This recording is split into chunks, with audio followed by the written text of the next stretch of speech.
Alright guys, I'm sorry it's taken so long, but today we're going to be going through all the stats from the E4U Cricket League. It's taken me a while, but I've made this whole Excel document with every stat on it, and let's have a look who's at the top of each different stat. Okay, let's start with the most balls faced, and the award goes to David Warner. He faced 165 balls for his 243 runs, with a really good strike rate of 147 as well. Second with Butler, Rizwan, Pandya and Kohli, and they are all in the top 5. Next up is most runs, and this time there's a switch at the top with Jos Buttler coming in with 260 runs. He's in first place, so he will get a special cap for next season. I'm not really sure.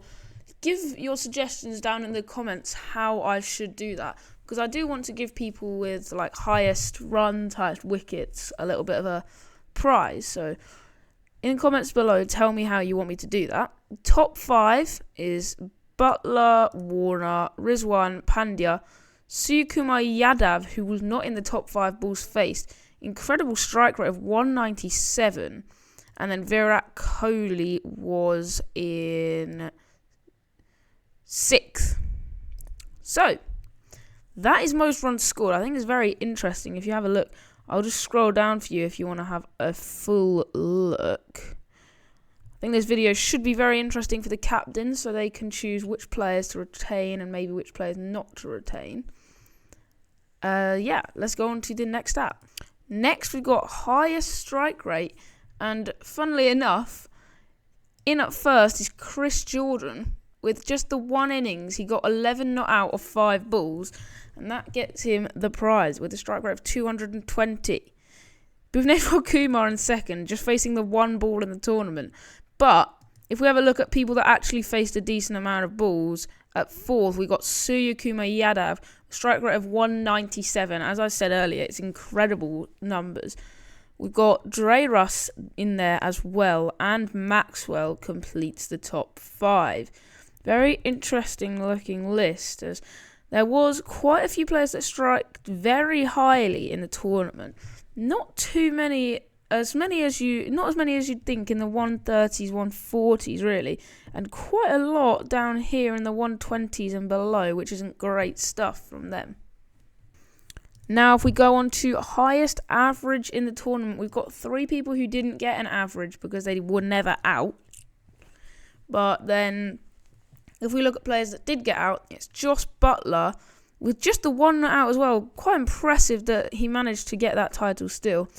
An average of 86.7.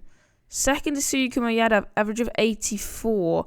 Now we've got Rizwan, Stoinis, and then Pandya. Really nice averages there, all around 50 and above. Moving on to the bowling now, we've got most overs, and Trent Boult claims the award with 19 overs bowled. 2 more than the second place on the list, Siraj, and then Kuldeep Yadav in at 3rd. These players had to really have played in the final to get these extra overs, because the maximum was 16 if you just played the 4 games. So very hard work put in from Boult. A lot of people bowling over 10 overs. Really not that many people bowling under 10 overs. Only, I'm guessing, around 10 people that actually bowled, but bowled less than 10 overs. If we have a look, this is a chart you don't want to be top of. It's most runs conceded, and number 1 is Ravi Bishnoi with 180 runs conceded, as you can see. Very, very high economy, but quite a lot of wickets as well to make up for it. In second, you've got Siraj with 159 runs conceded. Again, not a brilliant economy. And if you look at this, 1, 2, 3, 4, top 5, all having an economy of over 9 runs and over, which is not great. But if you look outside the top 5, something very incredible is that Boult did give away 135 runs, despite maintaining a really good economy of just 7.1. Let's have a look now at most wickets, and topping the chart by a mile is Kuldeep Yadav with 12. His 4th in the last game in the final definitely helped him get to that total and win that title quite comfortably. There is 6 people with over 7 wickets, quite impressive. And everyone in the top 5, bar Bishnoi, having an average of under 16 runs per wicket. Very good bowling around here. But then we do get down to some pretty poor averages if we look over here. That is not great stuff from some of these guys. Now, if we have a look at best economy, obviously everyone with 0. There's a lot of people with 0, but if we go all the way down to people that actually bowled, Pat Cummins tops the charts. He only took 4 wickets in the tournament, but maintained an economy of under 6 runs per over, despite bowling a huge 16 overs in the tournament. Very good numbers from him. Next up is Chahal, who only played the 2 games for Sid's Snakes, conceded 37 runs, economy of 6.2, very proficient from him. Bhuvneshwar Kumar, economy of 6.5 is very good, and there was a couple of others that only bowled 2 overs, Markram and Venkatesh Iyer, that both also had the 6.5 economy. Let's glance our eyes to most dot balls now, and it's Pat Cummins topping the charts with 51 dots bowled. Hazelwood coming in at second, a name we haven't really seen much, conceded 116 runs in the tournament, just the 1 wicket, but bowled a lot of dots in doing that. Bolt in third, Hussain in fourth, another name we haven't seen too much of, but he did take a lot of wickets in the tournament. And coming in at 5th position, there's a lot of joint people. There's Kumar, Rashid, Narayan and Kuldeep Yadav all in there. And lastly, we have got most catches, which is 6 people joint at the top on 4 catches.